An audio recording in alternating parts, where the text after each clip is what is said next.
Bienvenue sur la chaîne YouTube de Midnight on Campus. Aujourd'hui, on va revenir sur le plus gros prospect basket depuis LeBron James. Je parle bien sûr d'Emoni Bates. Il a en effet annoncé son choix d'université et en 2022, il rejoindra Michigan State University. Enfin, en réalité, il se pourrait qu'il ne foule jamais un parquet NCAA. On vous explique pourquoi et surtout on revient sur le phénomène Bates. C'est parti!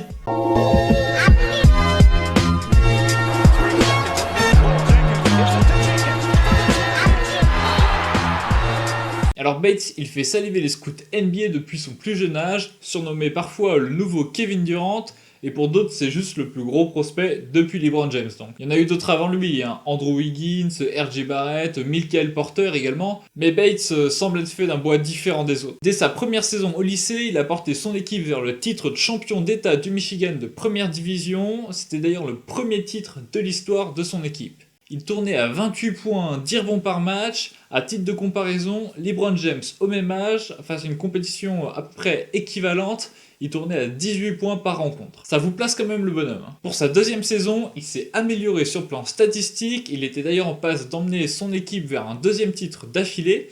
Malheureusement, le Covid les a stoppés en pleine progression. Ça l'a pas empêché de battre un record de précocité puisqu'il a été élu joueur de l'année par Gatorade. Voici les noms de quelques joueurs qui ont reçu ce trophée par le passé, que des futurs All-Stars NBA, voire des légendes de la balle orange. Et pourtant, Bates a fait mieux que tous ces grands joueurs, puisque cette année, il était en seconde. Il est donc le plus jeune joueur à recevoir ce trophée. Même LeBron James, 2 fois lauréat, a dû attendre d'être en première avant d'être sacré. Et après, on se fait appeler l'élu. Et ne pensez pas qu'il performe parce qu'il joue dans un championnat peu relevé. Non.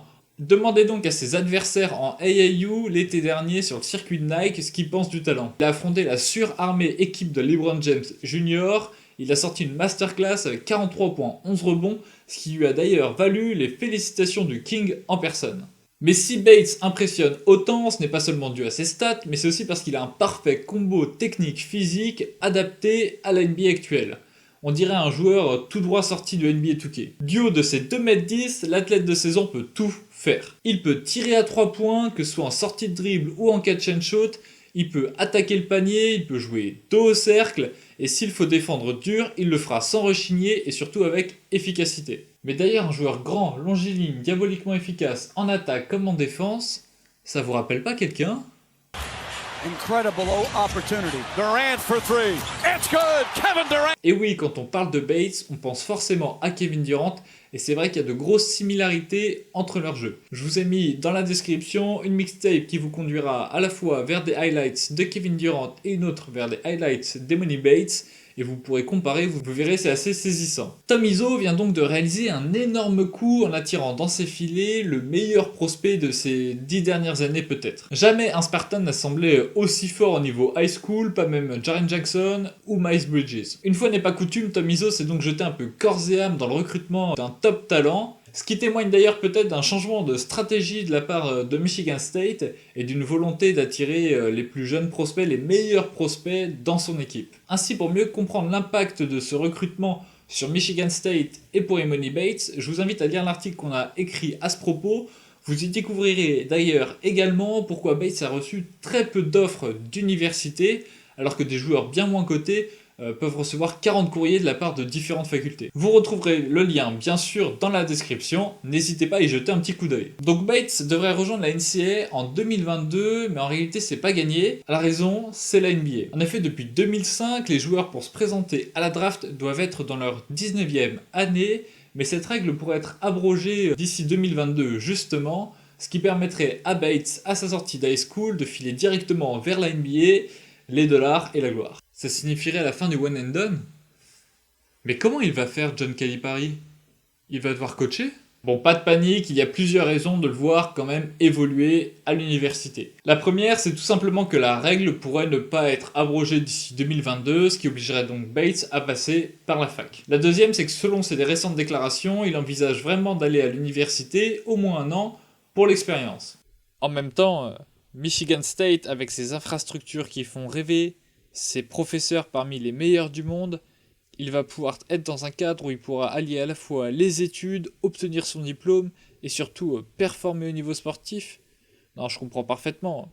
Je comprends pourquoi il veut aller à la fac. D'ailleurs, cette annonce de rejoindre les Spartans si tôt dans le recrutement le montre, il a vraiment une volonté de jouer sous les ordres de Tom Izzo. Il faut savoir que la plupart des prospects qui rejoindront la fac l'année prochaine n'ont toujours pas annoncé le nom de leur future équipe. Mais il reste encore un autre espoir, et c'est sans doute cela qui a poussé Tom Izzo à investir autant de temps pour recruter Bates dans son équipe. Aux États-Unis, il faut savoir que le lycée dure 4 ans, donc c'est de la 3e à la terminale. Bates, cette année, il va rentrer dans sa 3e année de lycée, donc il sera en première, mais il aura la possibilité déjà de passer l'équivalent du bac américain, ce qui lui permettrait en fait de rejoindre dès 2021 l'université. Bon, cela reste une hypothèse. Actuellement, il a décidé de ne pas se projeter et il prendra sa décision en fin de saison. D'ailleurs, cette saison, Emoni Bates a décidé de changer d'établissement. Il rejoindra une prep school fondée par son père. Alors les prep schools, si vous ne savez pas ce que c'est, je vous conseille de regarder soit notre précédente vidéo, soit de lire l'article ici présent, dont je vous mets le lien en description. Vous y comprendrez absolument tout sur ces écoles au système vraiment opaque, un peu fumeux. D'ailleurs, la preuve, on peut créer une équipe comme ça en un claquement de doigts. Cependant, jouer pour cette équipe, ça permettra à Bates de s'offrir un calendrier national contre les meilleures institutions du pays, chose que ne pouvait pas offrir son précédent lycée à cause des règles de compétition de l'État du Michigan. Finalement, on peut quand même penser que ce n'est pas un argument qui va en faveur d'une reclassification en 2021, puisque Bates voudra peut-être jouer plus d'un an sous les ordres de son père au niveau high school. Une chose est certaine, ça nous permettra de voir beaucoup plus d'highlights de Bates sur le terrain, et puis peut-être qu'on le verra affronter la Brewster Academy et Zaire Wade, non ? Pour finir, vous l'avez bien compris, Michigan State a réalisé un énorme coup en attirant l'enfant du pays, sans doute le plus gros prospect de ces 10 dernières années. Bon, j'espère que cette vidéo vous a plu, n'hésitez pas à nous donner votre avis sur Emoni Bates, est-ce que vous voyez en lui un futur à la Kevin Durant? Est-ce que vous pensez qu'il jouera sous les couleurs de Michigan State un jour ou non? N'hésitez pas dans les commentaires à nous donner votre opinion. Surtout, n'oubliez pas, si vous voulez qu'on parle d'un joueur, d'une équipe, si vous avez des questions sur le système universitaire ou lycéen américain, posez-nous une question, on y répondra volontiers. Merci encore d'avoir regardé cette vidéo et à la prochaine. Ciao!